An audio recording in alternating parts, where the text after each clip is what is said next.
Well, hello everyone, welcome back to my channel. Today we're going to continue our Amazon budget build by working on our transmission and motor.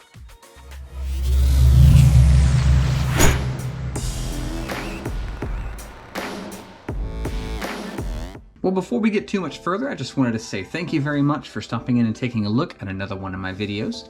And if this benefits you in some way, do please consider giving me a thumbs up and a subscription. That would really help me out. Well, with that out of the way, what we're going to be doing to our Amazon budget truck today is going to be mounting the motor to the transmission and transmission to the skid plate. Now, before we get further, this is the skid plate that I ordered on Amazon, and I ran into an issue already. If you look pretty closely, comparing the two differences in the skid plates, you can see the screw holes aren't going to line up in a way that I can mount the transmission to it. So this is not going to work for our application. Now, this skid plate I pulled out of one of my older SCX-10 trucks, just so that we can push forward on the build and not get tied down by not having the correct skid plate. But I'll get this skid plate ordered, the correct skid plate ordered, and get it in the truck as soon as I get it available. The first thing is that my first impressions of this transmission case are pretty good. And looking at it, it's pretty well machined, and it looks like things are going to line up. I do notice something weird on the bottom of the transmission case here. You see there's a little bulging that's happening right here. So I don't know how that's going to affect things. It may not be an issue at all, but that's just something I wanted to point out. I do find this interesting in that this is threaded, so that we can access the slipper clutch should we want to do that. I'm going to tighten this down all the way so that we don't have the slipper clutch. I don't like slipper clutches in rock crawlers anyway. But the first thing we need to do is we need to pull this apart and see what kind of grease there is in the inside of the transmission, because if it's anything like our axles, there won't be enough. The motor we'll be using is a 35 turn. It's a hobby part. This motor was very cheap. So I'm excited to see how this does in our crawler. The tools we're going to need for this are going to be some sort of Allen wrench. I like using this DeWalt power driver here. This has these power driver tips in there. This makes things pretty convenient. If you've seen my channel before, you know this tool. If you haven't, when you push the trigger down, you get no function out of the tool. Just some buzzing. As you rotate the tool will begin to respond. There's a gyroscopic technology in here that makes this pretty convenient and cool to use. Should we need the grease in the transmission, we're going to be using some grease. This is a very old tube of Traxxas grease. I don't even know where I got this from. It was just in my toolbox. So if we need it, we have it. The first thing I want to do is go ahead and disassemble this transmission so that we can see what kind of grease is in it.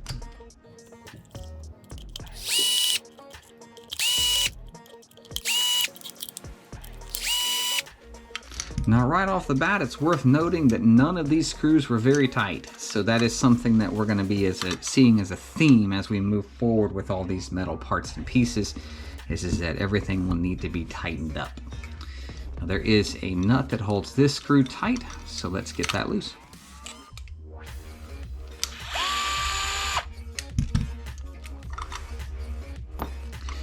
Now that that's all loose, we can go ahead and open up our transmission case and see there is absolutely no grease inside of here.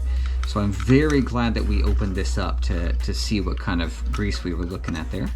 This does have a spool assembly, so that's pretty nice. We don't have to worry about that stripping out on us. But this does look like it is a press fit, and there is a D-ring here, so we'll see how long that lasts if that gets worn out or stripped. I don't think we'll have an issue with it because I think it's going to be pretty durable. We do have looks like a metal idler gear here, as well as a metal top shaft gear. And I can confirm that it is metal. I just stuck it to my magnet here on the side of my workbench. So for the grease, we're just going to make sure that everything has a pretty good coating on it. I'm squeezing that between the gears so that as I roll the gear assembly here, that grease will spread. I'm going to lift this gear just ever so slightly so that I can see that grease kind of spreading to all portions of the gear. And since it's not doing a very good job, I'm just going to apply a generous helping of grease down here on the bottom. and rotate it through. Once that's very well greased, we can go ahead and reassemble rather our transmission, not forgetting our bearings.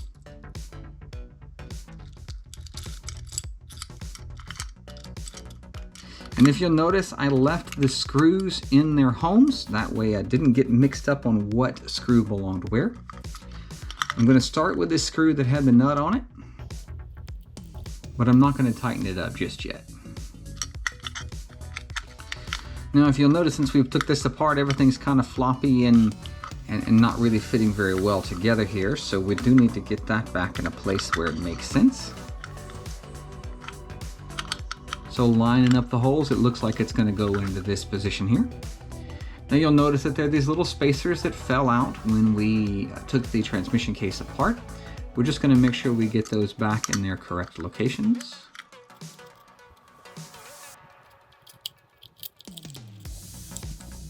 And this last one, we're going to get the help of a pair of pliers. We do want to make sure that we Loctite these screws in place. But before we do that, I'll show you a little trick for that. If we just snug up one of these screws, it will hold things in place so that when we remove this screw, that spacer stayed right where it was. So we don't have to go reinstalling that. And we'll just put a little bit of Loctite on our screw here.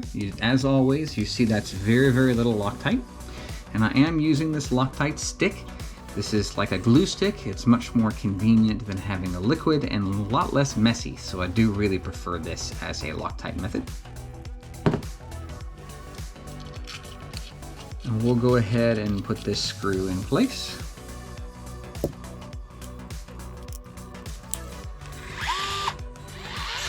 And I'm just going to snug that up for now. I'm not going to tighten it because I want to remove this screw and Loctite it as well.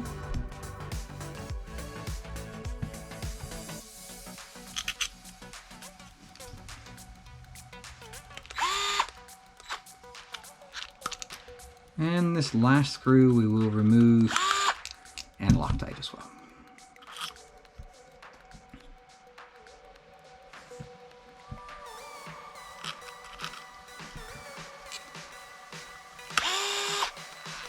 I never like hand tighten. I never like using the power driver rather to tighten these screws. I always prefer a hand tight method. It just makes it much nicer that you don't break screws or strip out screws. My impressions of the hardware on this is that the hardware is good quality, unlike the wheels that we got. Those wheels had pretty horrible hardware in them, but this seems to have some pretty nice hardware. Now that that is Loctited in place and our gears are greased, we're going to go ahead and remove our gear cover and take a look at what's in here. Now this screw was not even hand tight. You'll notice I have no handle on this tool here, and these are just coming right apart. And we'll take a look at the slipper clutch assembly in the inside. All in all, this looks like a pretty basic slipper clutch assembly. This does appear to be a plastic gear, not a metal gear, but that is okay. I actually prefer plastic spur gears. If you have something that's going to fail somewhere, you really want that spur gear to fail. It's inexpensive and pretty easy to change. But we are going to Loctite these screws in place because I'm sure just like the other screws, there's no Loctite. And just like before, that screw was barely even tight. So we're just going to make sure we have a little Loctite on here. I'm going to snug this up. Going to remove this screw. And we're going to remove our final screw. And Loctite this in place as well. Now, in thinking on our build here, having a slipper clutch might not be all that bad of an idea. We are going all aluminum and steel, so having this give a little bit isn't the most terrible thing in the entire world. But I do want to make sure that that nut is pretty snug. So if you notice, I was able to give it just a little bit of a turn. And if you're curious about this tool that I'm using here, this is a cross wrench from an old Offna car that I had, and I really prefer the triangular shape over the traditional cross wrench shape. I'm not looking forward to the day that this tears up. This is one of my favorite tools that I've collected in RC over the years. Now the transmission did come with its own pinion gear, so that's a pretty convenient thing. I didn't have to go and buy that separately. And I don't like Loctiting pinion gear set screws. I just find that it makes it harder to get them out. These smaller hardware in general, I've never been a big fan of putting Loctite on them, so I do try to avoid Loctiting them in place. Now, I like to wait to put the pinion gear on until after it's installed in the vehicle, because frequently it doesn't pass through the hole here, but this appears to have plenty of room to do so.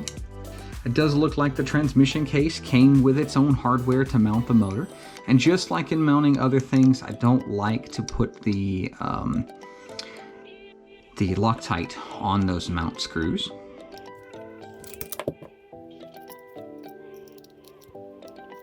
Now for the effort of mounting the motor, if you'll notice I'm mounting this so that the turn rating is up. This way, if there's any doubt as to what kind of motor there is in here, then we can just simply look down into the vehicle and see what turn motor that is. And you'll noticing for now, I'm just hand tightening these screws, just finger tight rather, because I still want to be able to move this around. We still have to mount the pinion gear and adjust its gear mesh. Now installing the pinion gear, we can pay pretty close attention to where that set screw is going to sit. If we want this gear to be riding mostly together here, we don't want it to be out halfway past this spur gear. We really want it to kind of be lined up.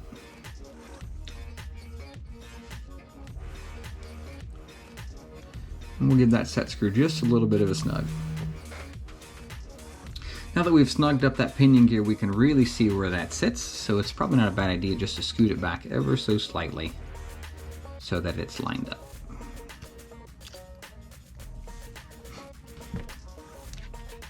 Now we do want to give this pinion gear a good tightening. Now like I said, I don't like to use a Loctite on small hardware, just in the off chance that something goes wrong and you can't get it out. Now that that set screw is tight here, just give this a little bit of a finger turn here. So we still want to be able to move this in and out, because we want to be able to properly align our gear mesh. And if you've watched videos on gear mesh alignment and any of my videos on gear mesh alignment in the past, I like to be able to set these so that there's just a little bit of wiggle room between these gears. And if you listen close, let me see if I can lean in my microphone in here. You can just hear that motion. Now we want to rotate this gear because you see the gear mesh just opened up here. So now we have more slop between our gears. And we want to check this in multiple locations so that we make sure that the gear mesh is properly aligned all the way around.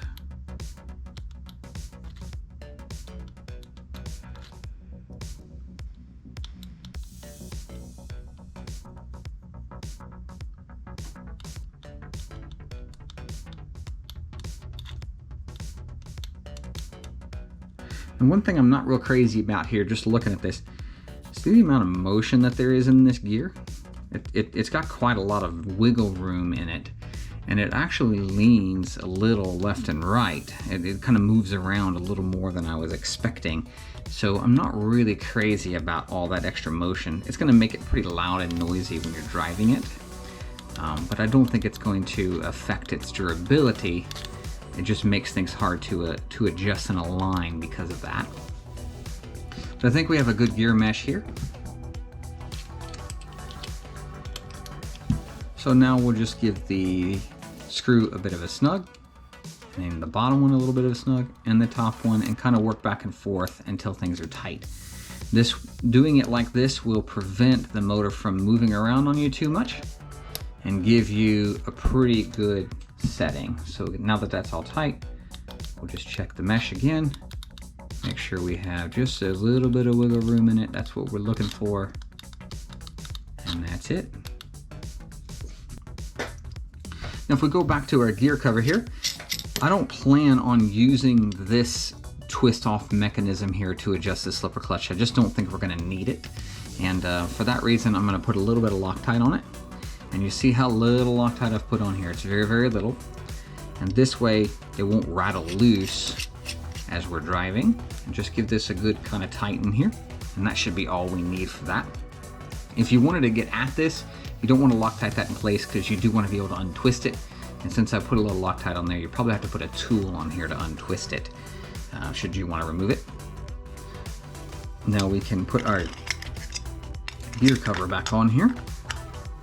And we'll put our gear cover mount screws back in. Now we do want to Loctite these as well because that is an item that will vibrate loose, just like all metal-to-metal hardware will.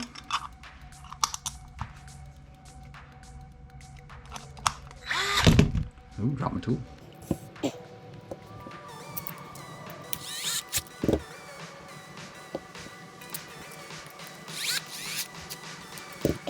Now that that's all together here, we can mount this to our transmission plate. Now you'll notice when we go to line this up here, you see the screw holes don't quite line up, but this motor is outside of your transmission plate, so you do want to make sure that you orientate this correctly so that it will fit on the transmission plate. And you'll see that the company did give us some mounting hardware as well. So the short screws go this way towards your transmission. The long screws go that way towards your transmission. So always Loctite metal to metal. That way vibrations won't rattle your screws out.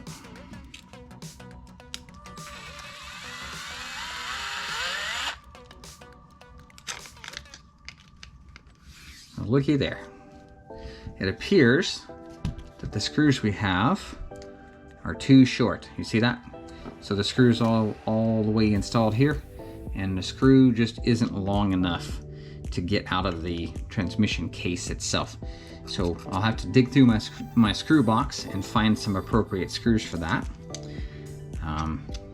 Or maybe, oh, it looks like I've got the screws in the wrong locations actually. So it looks like the short screws go on the outside of the transmission case and the long screws go in the middle. So that should change things quite a bit for us here.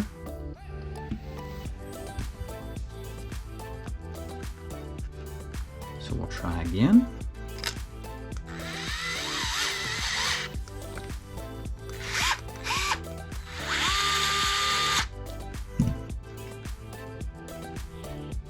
If you'll notice what I just did there, I almost cross-threaded that screw.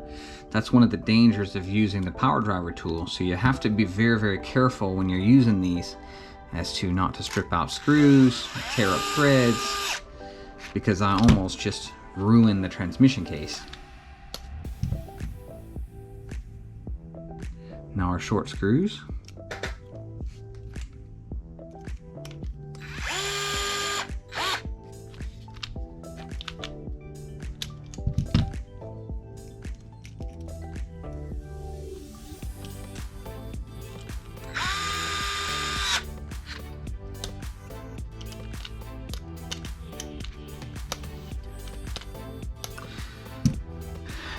Now that we have our transmission and our motor assembly all done, I didn't plan on doing this in this video, but let me grab the roll cage real quick. So here's the roll cage that we have here. Now the roll cage did get a little bit bent in shipping. I was looking at this a little closely. So I have been working a little bit on straightening these rails here because when I was test fitting this transmission case in here, it didn't fit very well just because they were bent. Now if you look at the way that we can mount this transmission in here, you see we have clearance on the transmission case here, on the chassis rather here. If we flip this over, we also have clearance. So whichever way you decide to mount this is really a preference on your end. There is no right or wrong way to mount this transmission inside of your chassis. So it really just comes down to personal preference. I think in looking at it, I'm probably going to mount it with the motor backward, not forward. So I think I'm going to mount it this way.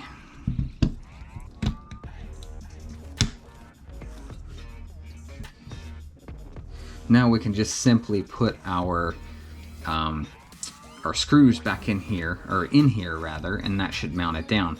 Now the one thing to note about mounting it this way, and I'm just looking at it like this, if you wanted to access your slipper clutch assembly, you wanted to undo this, it'd be very, very hard for you to mount it this way. I'm also seeing a downside in if I decide to put a battery up front, I'll be more limited in the amount of space that I have moving front to back here. So on second look, I think that I'm probably going to flip it around.